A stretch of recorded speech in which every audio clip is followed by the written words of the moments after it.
अल्लाह के नाम से जो बड़ा ही मेहरबान और रहम करने वाला है। अत्यंत श्रेष्ठ और उच्च है वो जिसके हाथ में विश्व का राज्य है और वो हर चीज की सामर्थ्य रखता है, जिसने मौत और जिंदगी को आविष्कृत किया ताकि तुम लोगों को आजमा कर देखे कि तुम में से कौन अच्छा कर्म करने वाला है।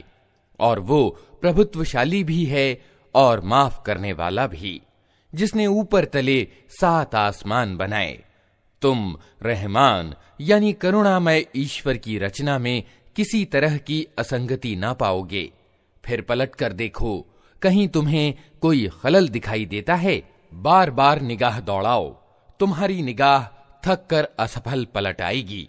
हमने तुम्हारे करीब के आसमान को भव्य प्रदीपकों से सुसज्जित किया है और उन्हें शैतानों को मार भगाने का साधन बना दिया है। इन शैतानों के लिए भड़कती हुई आग हमने तैयार कर रखी है। जिन लोगों ने अपने रब के साथ कुफ्र यानी इनकार किया है, उनके लिए जहन्नम का अजाब है और वो बहुत ही बुरा ठिकाना है। जब वे उसमें फेंके जाएंगे तो उसके दहाड़ने की भयंकर आवाज सुनेंगे और वो जोश खा रही होगी, प्रकोप की भीषणता से फटी जाती होगी। हर बार जब कोई समूह उसमें डाला जाएगा, उसके कार्यकर्ता उन लोगों से पूछेंगे, क्या तुम्हारे पास कोई सावधान करने वाला नहीं आया था? वे जवाब देंगे, हाँ, सावधान करने वाला हमारे पास आया था, मगर हमने उसे झुठला दिया और कहा, अल्लाह ने कुछ भी अवतरित नहीं किया है, तुम बड़ी गुमराही में पड़े हुए हो। और वे कहेंगे, काश हम सुनते या समझते तो आज इस भड़कती हुई आग के भागियों में न शामिल होते। इस तरह वे अपने दोष को खुद स्वीकार कर लेंगे। फिटकार है इन दोज़ख वालों पर। जो लोग बिना देखे अपने रब से डरते हैं, यकीनन उनके लिए माफी है और बड़ा बदला। तुम चाहे चुपके से बात करो या ऊंची आवाज से, अल्लाह के लिए समान है। वो तो दिलों का हाल तक जानता है। क्या वही ना जानेगा जिसने पैदा किया है? हालांकि वो सूक्ष्मदर्शी और खबर रखने वाला है। वही तो है जिसने तुम्हारे लिए जमीन को वशीभूत कर रखा है। चलो उसकी छाती पर और खाओ अल्लाह की रोजी। उसी के यहां तुम्हें पुनः जीवित होकर जाना है। क्या तुम इससे निश्चिंत हो कि वो जो आसमान में है तुम्हें जमीन में धंसा दे और अचानक ये जमीन झकोले खाने लगे? क्या तुम इससे निश्चिंत हो कि वो जो आसमान में है तुम पर पथराव करने वाली हवा भेज दे? फिर तुम्हें मालूम हो जाएगा कि मेरी चेतावनी कैसी होती है। इनसे पहले गुजरे हुए लोग झुठला चुके हैं। फिर देख लो कि मेरी पकड़ कैसी सख्त थी। क्या ये लोग अपने ऊपर उड़ने वाले पक्षियों को पंख फैलाए और सिकोड़ते नहीं देखते? रहमान यानी करुणामय ईश्वर के सिवा कोई नहीं जो उन्हें थामे हुए हो। वही हर चीज का निगहबान है। बताओ, आखिर वो कौन सी सेना तुम्हारे पास है जो रहमान के मुकाबले में तुम्हारी सहायता कर सकती है? वास्तविकता ये है कि ये इनकार करने वाले धोखे में पड़े हुए हैं।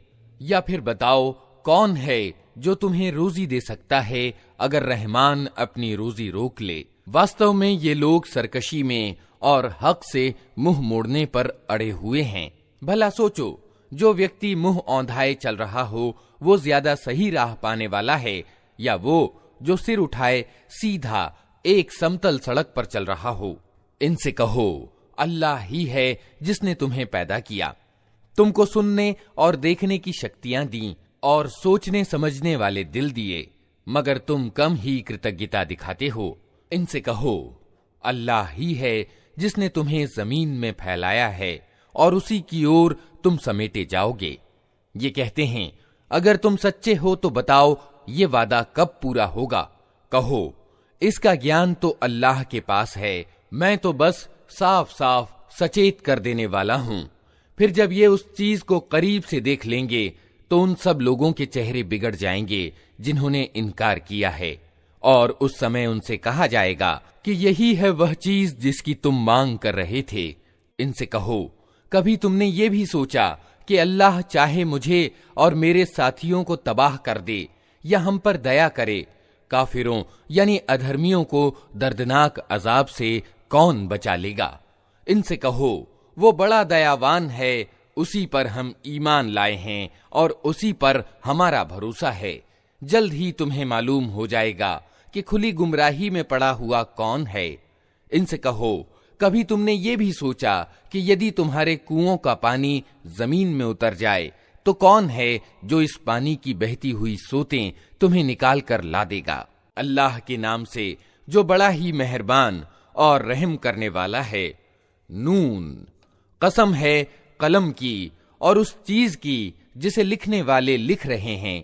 तुम अपने रब की कृपा से मजनू यानी उन्मादी नहीं हो, और यकीनन तुम्हारे लिए ऐसा बदला है जिसका सिलसिला कभी समाप्त होने का नहीं, और बेशक तुम अखलाक के बड़े मर्तबे पर हो।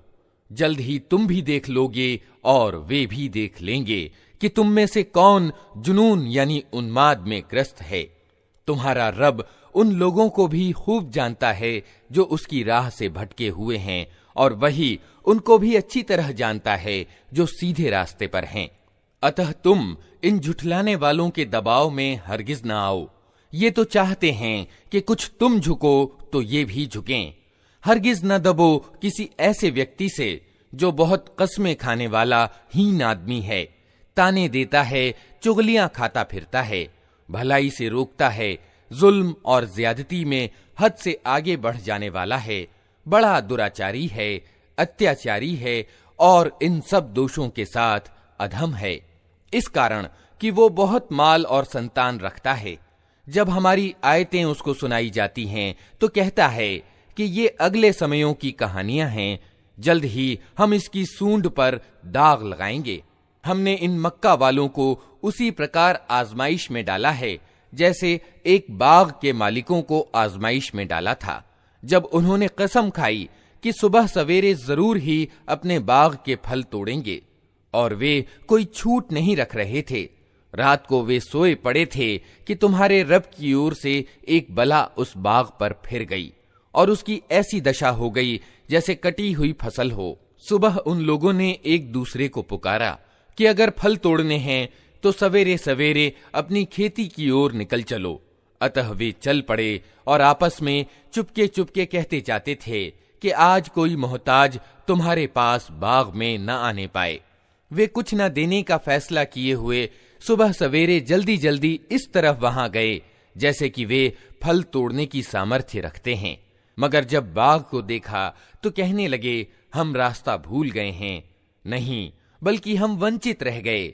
उनमें जो सबसे अच्छा आदमी था उसने कहा, मैंने तुमसे कहा न था कि तुम तस्बीह क्यों नहीं करते?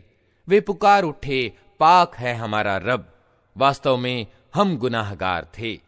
फिर उनमें से प्रत्येक दूसरे को मलामत करने लगा। आखिर को उन्होंने कहा, अफसोस हमारे हाल पर, बेशक हम सरकश हो गए थे। असंभव नहीं कि हमारा रब हमें बदले में इससे अच्छा बाग प्रदान करे। हम अपने रब की ओर रुजू करते हैं। ऐसा होता है अजाब, और आखिरत का अजाब इससे भी बड़ा है। काश ये लोग इसको जानते। यकीनन ईश्वर से डरने वाले लोगों के लिए उनके रब के यहाँ नेमत भरी जन्नतें हैं। क्या हम आज्ञाकारियों की हालत अपराधियों की सी कर दें? तुम लोगों को क्या हो गया है? तुम कैसे फैसले करते हो? क्या तुम्हारे पास कोई किताब है जिसमें तुम ये पढ़ते हो कि तुम्हारे लिए जरूर वहां वही कुछ है जो तुम अपने लिए पसंद करते हो? या फिर क्या तुम्हारे लिए क़यामत के दिन तक हम पर कुछ प्रण एवं प्रतिज्ञाएं सिद्ध हैं कि तुम्हें वही कुछ मिलेगा जिसका तुम फैसला करो? इनसे पूछो, तुम में से कौन इसकी जमानत लेता है? या फिर इनके ठहराए हुए कुछ साझीदार हैं जिन्होंने इसका जिम्मा लिया हो? ये बात है तो लाएं अपने उन साझीदारों को, अगर ये सच्चे हैं। जिस दिन कठिन समय आ पड़ेगा और लोगों को सजदा करने के लिए बुलाया जाएगा तो ये लोग सजदा न कर सकेंगे। इनकी निगाहें नीची होंगी, जिल्लत इन पर छा रही होगी। ये जब भले चंगे थे उस समय इन्हें सजदे के लिए बुलाया जाता था और ये इनकार करते थे। अतः ए नबी, तुम इस वाणी के झुठलाने वालों का मामला मुझ पर छोड़ दो। हम ऐसे तरीके से इनको क्रमशः तबाही की ओर ले जाएंगे कि इनको खबर भी न होगी। मैं इनकी रस्सी ढीली कर रहा हूं। मेरी चाल बड़ी जबरदस्त है। क्या तुम इनसे कुछ बदला मांग रहे हो कि ये इस चट्टी यानी तावान के बोझ तले दबे जा रहे हों? क्या इनके पास परोक्ष का ज्ञान है जिसे ये लिख रहे हों? अच्छा, अपने रब का फैसला होने तक सब्र करो और मछली वाले यानी यूनुस की तरह न हो जाओ, जब उसने पुकारा था और वो गम से भरा हुआ था। अगर उसके रब की कृपा उसके साथ न हो जाती तो वो निंदित होकर चटियल मैदान में फेंक दिया जाता। आखिरकार उसके रब ने उसे चुन लिया और उसे नेक बंदों में सम्मिलित कर दिया। जब ये अधर्मी लोग नसीहत की वाणी यानी कुरान सुनते हैं तो तुम्हें ऐसी निगाहों से देखते हैं मानो तुम्हारे कदम उखाड़ देंगे और कहते हैं कि ये जरूर दीवाना है, हालांकि ये तो सारे जहान वालों के लिए एक नसीहत है। अल्लाह के नाम से जो बड़ा ही मेहरबान और रहम करने वाला है। होकर रहने वाली, क्या है वो होकर रहने वाली? और तुम क्या जानो कि वो क्या है होकर रहने वाली? समूद और आद ने उस अचानक टूट पड़ने वाली आफत को झुठलाया तो समूद एक प्रचंड घटना से तबाह किए गए और आद एक बड़ी तेज तूफानी आंधी से तबाह किए गए। अल्लाह ने उसको निरंतर 7 रात और 8 दिन उन पर लगाए रखा। तुम वहां होते तो देखते कि वे वहां इस तरह पछड़े हुए हैं जैसे वे खजूर के जीर्ण तने हों। अब क्या उनमें से कोई तुम्हें बाकी बचा दिखाई देता है?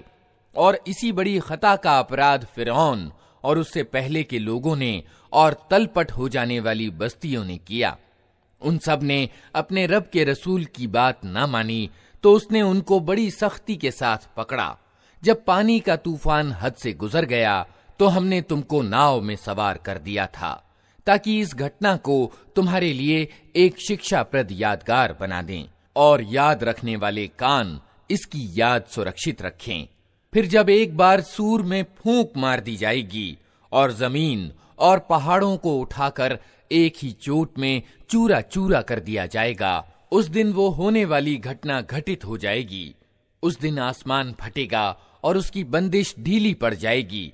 फरिश्ते उसके किनारों पर होंगे और 8 फरिश्ते उस दिन तेरे रब का सिंहासन अपने ऊपर उठाए हुए होंगे। वो दिन होगा जब तुम लोग पेश किए जाओगे, तुम्हारा कोई रहस्य भी छिपा न रह जाएगा। उस समय जिसका कर्मपत्र उसके सीधे हाथ में दिया जाएगा वो कहेगा, लो देखो, पढ़ो मेरा कर्मपत्र। मैं समझता था कि मुझे जरूर अपना हिसाब मिलने वाला है, अतः वो मनचाहे ऐश में होगा। उच्च स्थान जन्नत में जिसके फलों के गुच्छे झुके पड़ रहे होंगे। ऐसे लोगों से कहा जाएगा, मजे से खाओ और पियो अपने उन कर्मों के बदले जो तुमने बीते हुए दिनों में किए हैं। और जिसका कर्मपत्र उसके बाएं हाथ में दिया जाएगा वो कहेगा, काश मेरा कर्मपत्र मुझे न दिया गया होता और मैं न जानता कि मेरा हिसाब क्या है। काश मेरी वही मौत जो दुनिया में आई थी निर्णायक होती। आज मेरा माल मेरे कुछ काम न आया, मेरा सारा प्रभुत्व समाप्त हो गया। आदेश होगा, पकड़ो इसे और इसकी गर्दन में तौक डाल दो, फिर इसे जहन्नम में झोंक दो, फिर इसको 70 हाथ लंबी जंजीर में जकड़ दो। ये न महिमावान अल्लाह पर ईमान लाता था और न मोहताज को खाना खिलाने पर उभारता था। अतः आज न यहाँ इसका कोई हमदर्द मित्र है और न घावों के धुवन के सिवा इसके लिए कोई भोजन, जिसे अपराधियों के सिवा कोई नहीं खाता। अतः नहीं, मैं कसम खाता हूं उन चीजों की भी जो तुम देखते हो और उनकी भी जिन्हें तुम नहीं देखते। ये एक प्रतिष्ठित रसूल का कथन है, किसी कवि का कथन नहीं है। तुम लोग थोड़ा ही ईमान लाते हो, और न ये किसी काहिन का कथन है, तुम लोग थोड़ा ही विचार करते हो। ये सारी दुनिया के रब की ओर से अवतरित हुआ है, और अगर इस नबी ने खुद गढ़कर कोई बात हमसे जोड़ी होती तो हम इसका दायां हाथ पकड़ लेते और इसकी गर्दन की रग काट डालते, फिर तुम में से कोई हमें इस काम से रोकने वाला न होता। वास्तव में ये परहेजगारों के लिए एक नसीहत है, और हम जानते हैं कि तुम में से कुछ लोग झुठलाने वाले हैं। ऐसे इनकार करने वालों के लिए यकीनन ये पछतावे का कारण है, और ये बिल्कुल विश्वसनीय सत्य है। अतः ए नबी, अपने महिमावान रब के नाम की तस्बीह यानी गुणगान करो, अल्लाह के नाम से जो बड़ा ही मेहरबान और रहम करने वाला है। मांगने वाले ने अजाब यानी यातना मांगा है, वो अजाब जो जरूर घटित होने वाला है। इनकार करने वालों के लिए है, कोई उसे टालने वाला नहीं। उस अल्लाह की ओर से है जो उत्थान की सीढ़ियों का मालिक है। फरिश्ते और रूह उसके पास चढ़कर जाते हैं एक ऐसे दिन में जिसकी माप 50,000 वर्ष है। अतः ए नबी, सब्र करो, शिष्ट सब्र। ये लोग उसे दूर समझते हैं और हम उसे करीब देख रहे हैं। ये अजाब उस दिन होगा जिस दिन आसमान पिघली हुई चांदी की तरह हो जाएगा और पहाड़ रंग बिरंग के धुनके हुए ऊन जैसे हो जाएंगे, और कोई घनिष्ठ मित्र अपने घनिष्ठ मित्र को न पूछेगा, हालांकि वे एक दूसरे को दिखाए जाएंगे। अपराधी चाहेगा कि उस दिन के अजाब से बचने के लिए अपनी औलाद को, अपनी बीवी को, अपने भाई को, अपने निकटतम परिवार को जो उसे पनाह देने वाला था, और जमीन के सब लोगों को फिदिया यानी बदले के रूप में दे दे, और ये उपाय उसे छुटकारा दिला दे। हरगिज नहीं, वो तो भड़कती हुई आग की लपट होगी जो मांस और त्वचा को चाट जाएगी। पुकार पुकार कर अपनी ओर बुलाएगी हर उस व्यक्ति को जिसने सत्य से मुंह मोड़ा और पीठ फेरी और धन जमा किया और सैंत सैंत कर रखा। मनुष्य थुड़दिला पैदा किया गया है। जब उस पर मुसीबत आती है तो घबरा उठता है, और जब उसे सुख संपन्नता प्राप्त होती है तो कंजूसी करने लगता है। मगर वे लोग इस ऐब से बचे हुए हैं जो नमाज पढ़ने वाले हैं, जो अपनी नमाज की सदैव पाबंदी करते हैं, जिनके मालों में मांगने वालों और पाने से रह जाने वालों यानी महरूम का एक निश्चित हक है, जो बदला पाने के दिन को सत्य मानते हैं, जो अपने रब के अजाब से डरते हैं, क्योंकि उनके रब का अजाब ऐसी चीज नहीं है जिससे कोई निर्भय हो, जो अपने गुप्त इंद्रियों की रक्षा करते हैं, सिवाय अपनी बीवियों या अपनी अधिकृत औरतों के, जिनसे सुरक्षित न रखने में उन पर कोई मलामत नहीं। अलबत्ता जो इसके अलावा कुछ और चाहें, वही सीमाओं का अतिक्रमण करने वाले हैं, जो अपनी अमानतों की रक्षा करते और अपनी प्रतिज्ञा का ध्यान रखते हैं, जो अपनी गवाहियों में सत्यवादिता पर जमे रहते हैं और जो अपनी नमाज की रक्षा करते हैं। ये लोग सम्मान पूर्वक जन्नत के बागों में रहेंगे। अतः ए नबी, क्या बात है कि ये इनकार करने वाले दाएं और बाएं से गिरोह के गिरोह तुम्हारी ओर दौड़े चले आ रहे हैं। क्या इनमें से हर एक ये लालच रखता है कि वो नेमत भरी जन्नतों में दाखिल कर दिया जाएगा? हरगिज नहीं। हमने जिस चीज से उनको पैदा किया है उसे ये खुद जानते हैं। अतः नहीं, मैं कसम खाता हूं पूर्वों और पश्चिमों के रब की, हमें इसकी सामर्थ्य प्राप्त है कि इनकी जगह इनसे अच्छे लोग ले आएं, और कोई हमसे बाजी ले जाने वाला नहीं है। अतः इन्हें अपनी व्यर्थ बातों और अपने खेल में पड़ा रहने दो, यहां तक कि ये अपने उस दिन को पहुंच जाएं जिसका इनसे वादा किया जा रहा है, जब ये अपनी कब्रों से निकलकर इस तरह दौड़े जा रहे होंगे जैसे अपनी मूर्तियों के स्थानों की ओर दौड़ रहे हों। इनकी निगाहें झुकी हुई होंगी, अपमान इन पर छा रहा होगा। ये वो दिन है जिसका इनसे वादा किया जा रहा है। अल्लाह के नाम से जो बड़ा ही मेहरबान और रहम करने वाला है। हमने नूह को उसकी कौम की ओर भेजा इस आदेश के साथ कि अपनी कौम के लोगों को चेतावनी दे दे, इससे पहले कि उन पर एक दर्दनाक अजाब आए। उसने कहा, ऐ मेरी कौम के लोगों, मैं तुम्हारे लिए एक साफ साफ चेतावनी देने वाला पैगंबर हूं। तुमको बताता हूं कि अल्लाह की बंदगी करो और उससे डरो और मेरी आज्ञा का पालन करो। अल्लाह तुम्हारे गुनाहों को माफ करेगा और तुम्हें एक निश्चित समय तक बाकी रखेगा। सत्य यह है कि अल्लाह का नियत किया हुआ समय जब आ जाता है तो फिर टाला नहीं जाता। काश तुम्हें इसका ज्ञान हो। उसने निवेदन किया, ऐ मेरे रब, मैंने अपनी कौम के लोगों को रात और दिन पुकारा, मगर मेरी पुकार ने उनके पलायन ही में अभिवृद्धि की। और जब भी मैंने उनको बुलाया ताकि तू उन्हें माफ कर दे, उन्होंने कानों में उंगलियां ठूस लीं और अपने कपड़ों से मुंह ढांक लिए और अपनी नीति पर अड़ गए और बड़ा घमंड किया। फिर मैंने उनको हाँक पुकार कर बुलावा दिया। फिर मैंने खुल्लम खुल्ला भी उनमें प्रचार किया और चुपके चुपके भी समझाया। मैंने कहा, अपने रब से माफी मांगो, बेशक वो बड़ा माफ करने वाला है। वो तुम पर आसमान से खूब वर्षाएं करेगा, तुम्हें माल और संतान से अनुग्रहित करेगा, तुम्हारे लिए बाग पैदा करेगा और तुम्हारे लिए नहरें जारी कर देगा। तुम्हें क्या हो गया है कि अल्लाह के लिए तुम किसी गौरव की आशा नहीं रखते, हालांकि उसने तरह तरह से तुम्हें बनाया है। क्या देखते नहीं हो कि अल्लाह ने किस तरह 7 आसमान ऊपर तले बनाए और उनमें चांद को प्रकाश और सूर्य को प्रदीप बनाया। और अल्लाह ने तुमको जमीन से अद्भुत रूप से उगाया, फिर वो तुम्हें इसी जमीन में वापस ले जाएगा और इससे अचानक तुमको निकाल खड़ा करेगा।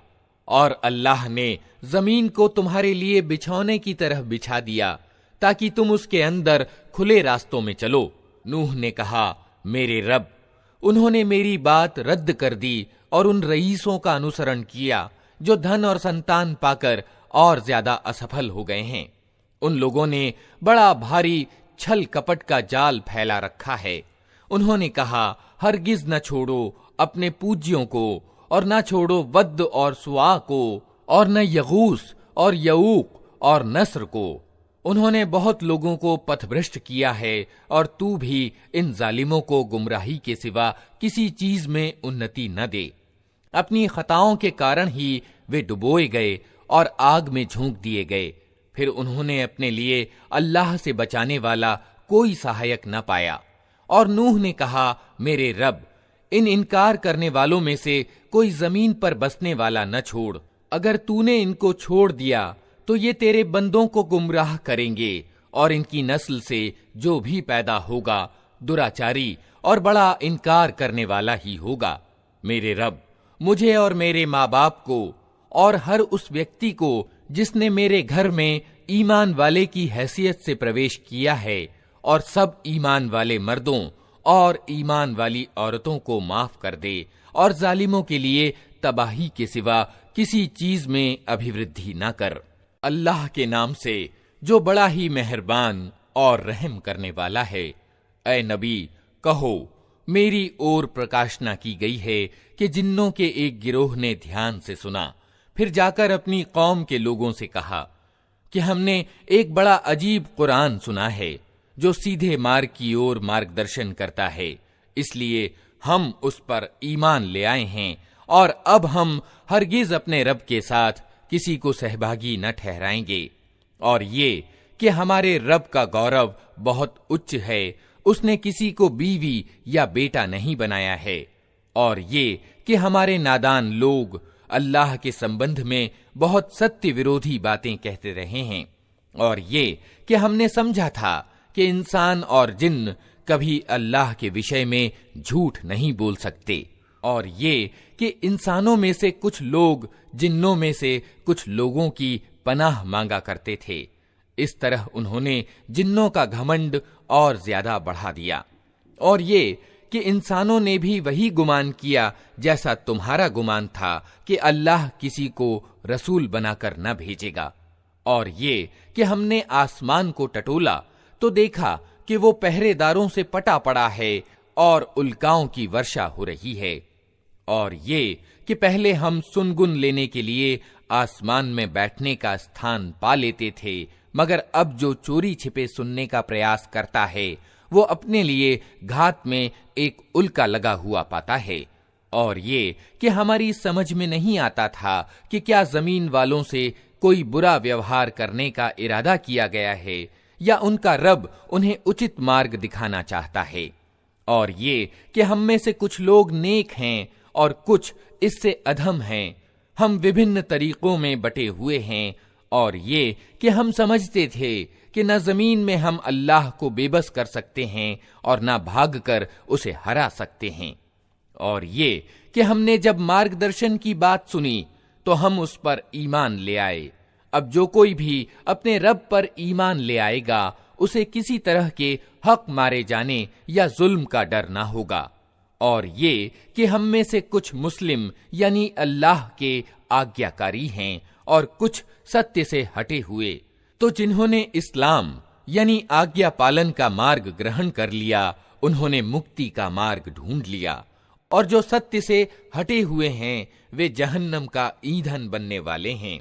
और ए नबी कहो, मुझ पर ये प्रकाशना भी की गई है कि लोग अगर सीधे मार्ग पर चलते तो हम उन्हें खूब सिंचित करते, ताकि इस नेमत से उनकी आजमाइश करें, और जो अपने रब के जिक्र से मुंह मोड़ेगा उसका रब उसे सख्त अजाब में ग्रस्त कर देगा।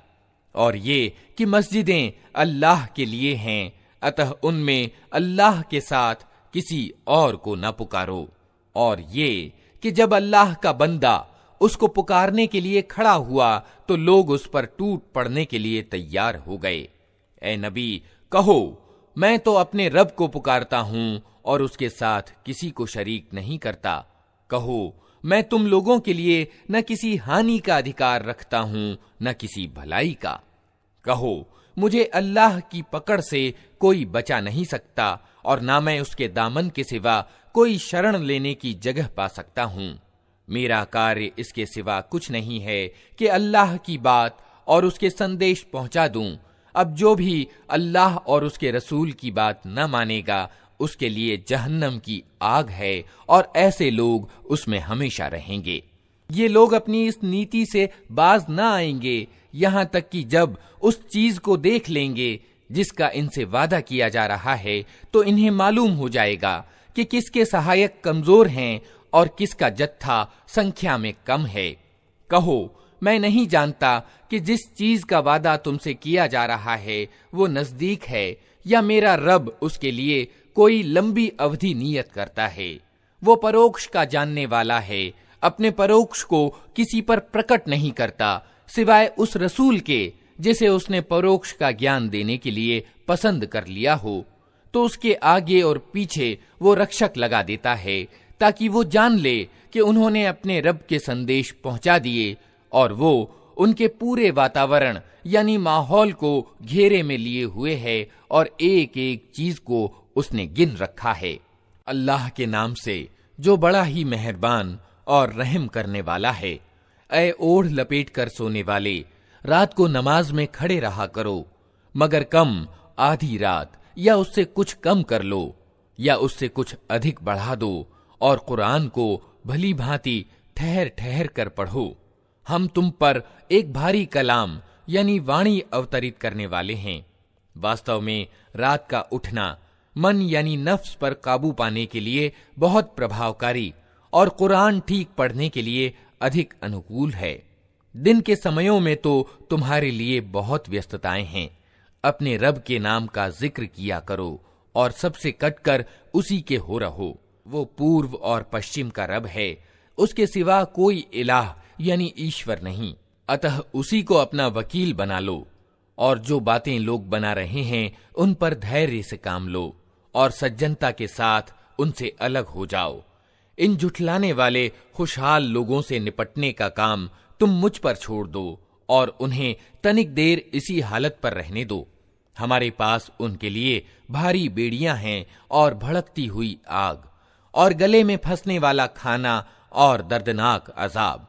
ये उस दिन होगा जब जमीन और पहाड़ कांप उठेंगे और पहाड़ों की दशा ऐसी हो जाएगी जैसे रेत के ढेर हैं जो बिखरे जा रहे हैं।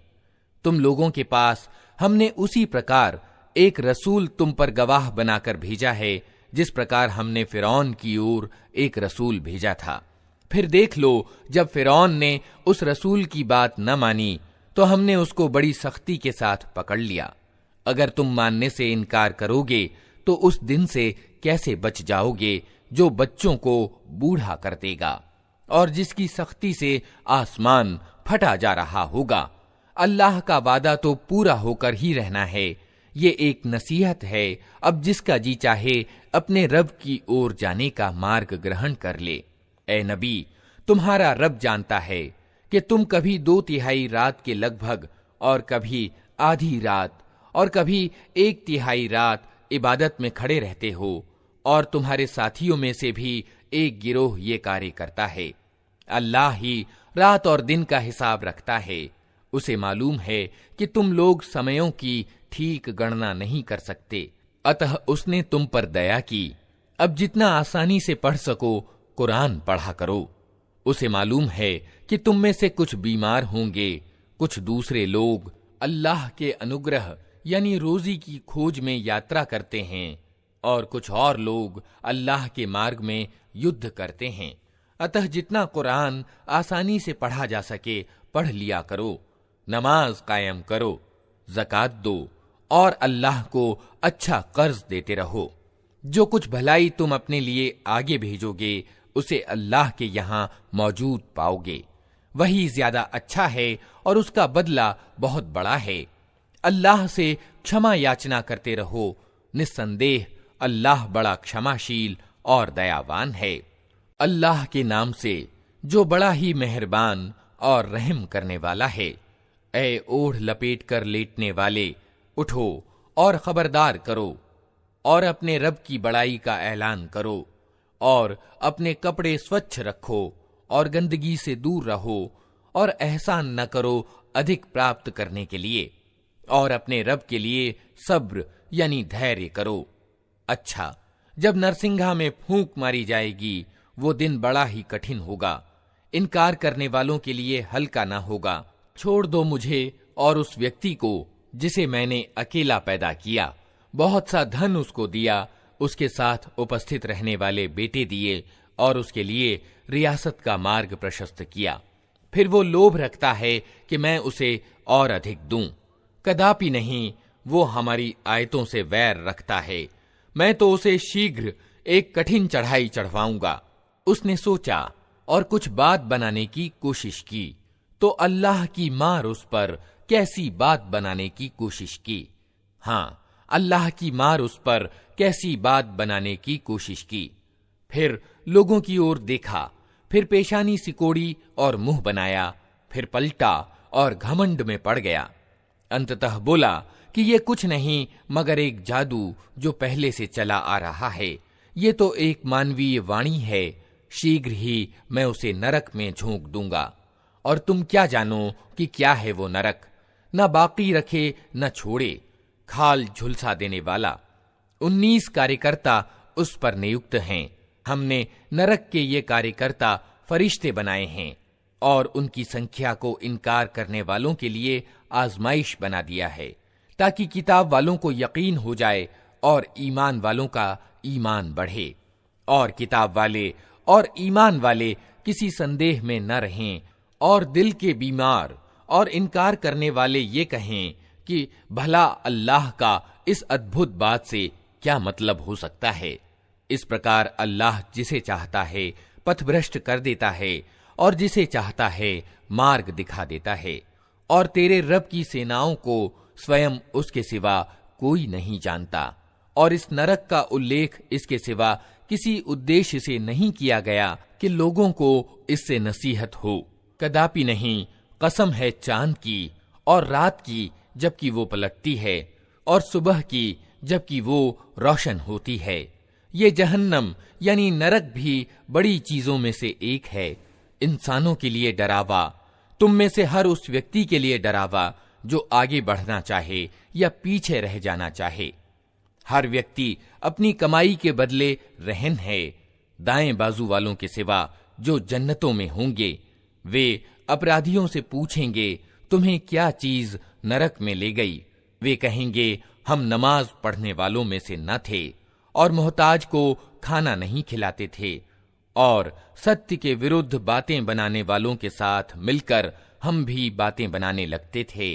और बदला दिए जाने के दिन को झूठ ठहराते थे, यहां तक कि हमें उस विश्वसनीय चीज से मामला आ पड़ा।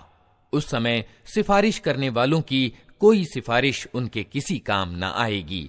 आखिर इन लोगों को क्या हो गया है कि ये इस नसीहत से मुंह मोड़ रहे हैं, मानो ये जंगली गधे हैं जो शेर से डरकर भाग पड़े हैं।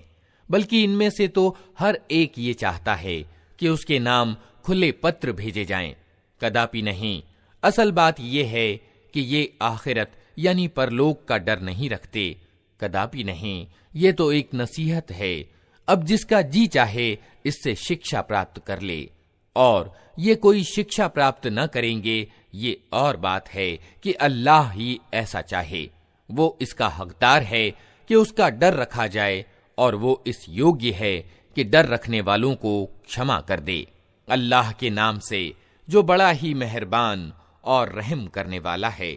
नहीं, मैं कसम खाता हूं क़यामत के दिन की, और नहीं, मैं कसम खाता हूं मलामत करने वाली आत्मा यानी नफ्स की। क्या इंसान ये समझ रहा है कि हम उसकी हड्डियों को एकत्र न कर सकेंगे? क्यों नहीं, हम तो उसकी उंगलियों की पोर पोर तक ठीक बना देने की सामर्थ्य रखते हैं। मगर इंसान चाहता ये है कि आगे भी बुरे कर्म करता रहे। पूछता है आखिर कब आना है वो क़यामत का दिन। फिर जब दीदे पथरा जाएंगे और चांद प्रकाशहीन हो जाएगा और चांद सूरज मिलाकर एक कर दिए जाएंगे, उस समय यही इंसान कहेगा कहां भाग कर जाऊं?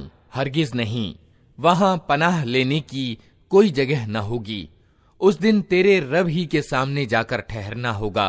उस दिन इंसान को उसका सब अगला पिछला किया कराया बता दिया जाएगा।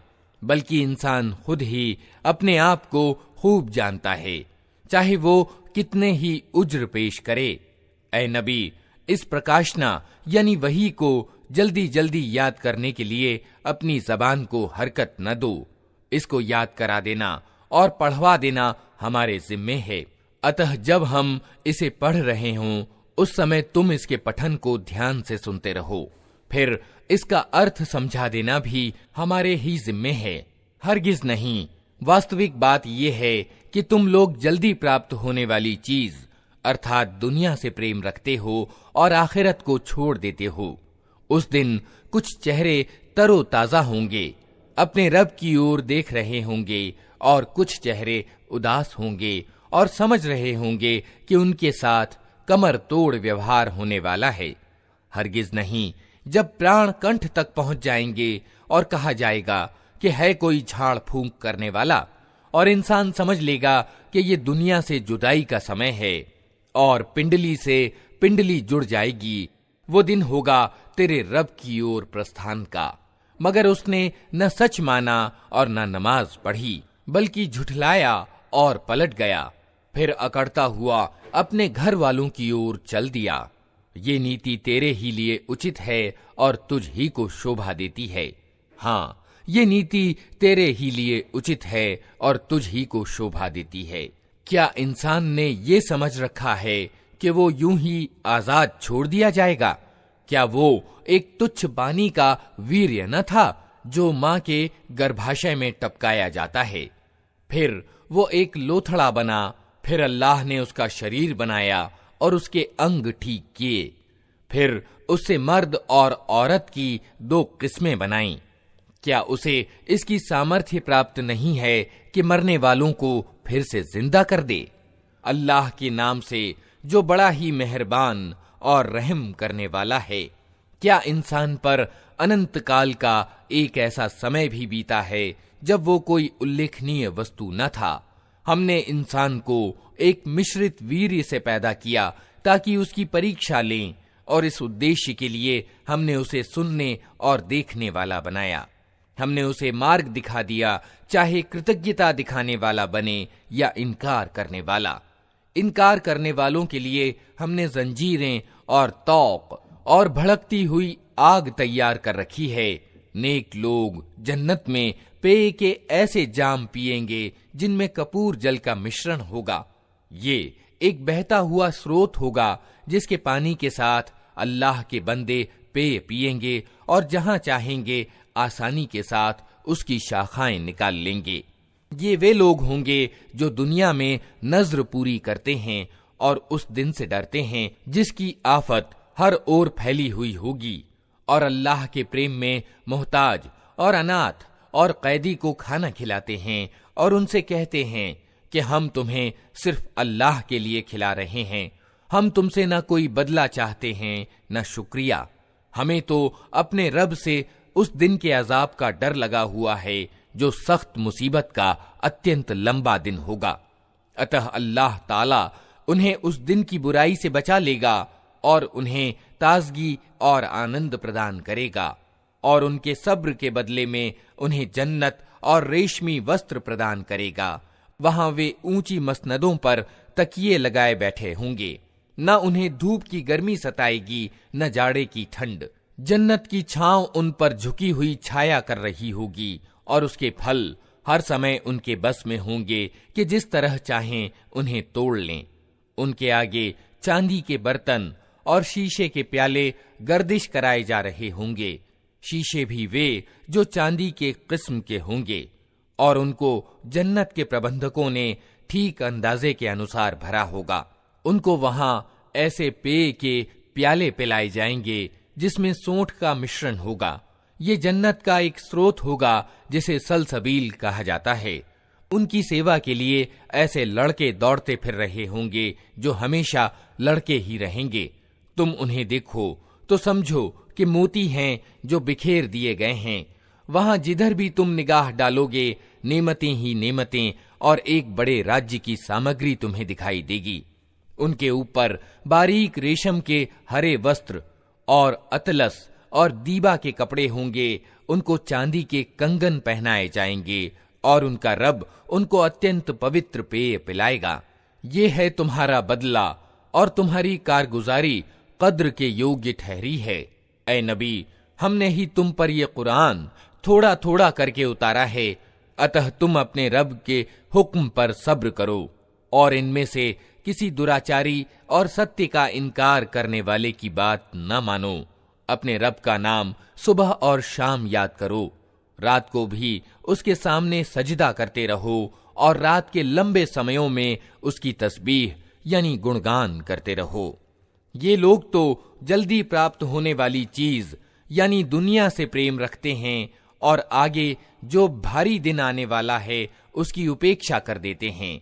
हम ही ने इनको पैदा किया है और इनके जोड़ बंद मजबूत किए हैं, और हम जब चाहें इनके रूपों को बदल कर रख दें। ये एक नसीहत है, अब जिसका जी चाहे अपने रब की ओर जाने का मार्ग अपना ले, और तुम्हारे चाहने से कुछ नहीं होता जब तक अल्लाह न चाहे। यकीनन अल्लाह बड़ा ज्ञाता और तत्वदर्शी है, अपनी दयालुता में जिसको चाहता है दाखिल करता है, और जालिमों के लिए उसने दर्दनाक अजाब तैयार कर रखा है। अल्लाह के नाम से जो बड़ा ही मेहरबान और रहम करने वाला है। कसम है उन हवाओं की जो एक के बाद एक भेजी जाती हैं, फिर तूफानी चाल से चलती हैं और बादलों को उठाकर फैलाती हैं, फिर उनको फाड़कर अलग करती हैं, फिर दिलों में अल्लाह की याद डालती हैं, उज्र के रूप में या चेतावनी के रूप में। जिस चीज का तुमसे वादा किया जा रहा है वो जरूर घटित होने वाली है। जब सितारे मांद पड़ जाएंगे और आसमान फाड़ दिया जाएगा और पहाड़ धुनक डाले जाएंगे और रसूलों की उपस्थिति का समय आ पहुंचेगा, उस दिन वो चीज घटित हो जाएगी।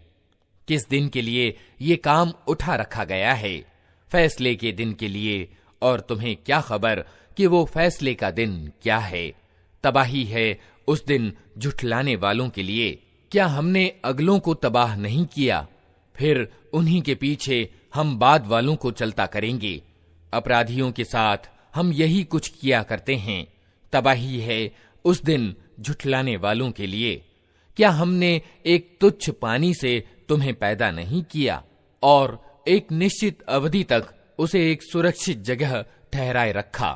तो देखो, हमें इसकी सामर्थ्य प्राप्त थी, अतः हम बहुत अच्छी सामर्थ्य रखने वाले हैं। तबाही है उस दिन झुठलाने वालों के लिए। क्या हमने जमीन को समेट कर रखने वाली नहीं बनाया, जिंदों के लिए भी और मुर्दों के लिए भी, और उसमें ऊंचे ऊंचे पहाड़ जमाए और तुम्हें मीठा पानी पिलाया। तबाही है उस दिन झुठलाने वालों के लिए। चलो अब उसी चीज की ओर जिसे तुम झुठलाया करते थे, चलो उस छाया की ओर जो 3 शाखाओं वाली है, न ठंडक पहुंचाने वाली और न आग की लपट से बचाने वाली। वो आग महल जैसी बड़ी बड़ी चिंगारियां फेंकेगी, जो उछलती हुई यूं महसूस होंगी मानो वे पीले ऊंट हैं। तबाही है उस दिन झुठलाने वालों के लिए। ये वो दिन है जिसमें वे न कुछ बोलेंगे और न उन्हें अवसर दिया जाएगा कि कोई उज्र पेश करें।